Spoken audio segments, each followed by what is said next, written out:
ٹھیک ہے. شین زبر شا، جیم زبر جا شجا، را زبر را شجارا. شین اور جیم باریک ہے اور را کو موٹا پڑھیں گے شجارا کیونکہ را کے اوپر زبر ہے. ٹھیک ہے. شجارا تا دو زیر تین شجارات شجارہ. وقف کی صورت میں ایسے ہی وقف ہوگا جیسے سفر راہ میں ہوا. ٹھیک ہے. شجارہ. قاف زبر قا، دا زبر دا قدا، را دو زیر قدر قدر. را کے نیچے دو زیر ہیں اس لیے ہم نے را کو باریک پڑھا اور وقف کی صورت میں را کی دو زیر حذف ہو جائیں گی، را ساکن ہو جائے گا. ٹھیک ہے. را کی دو زیر حذف ہو جائیں گی وقف کی صورت میں اور را ساکن ہو گیا.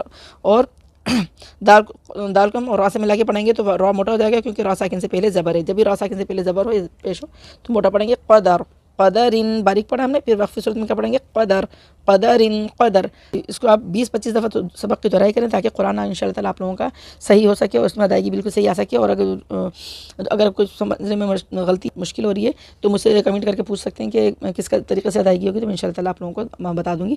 اور یہ کہ زیادہ سے زیادہ شیئر کر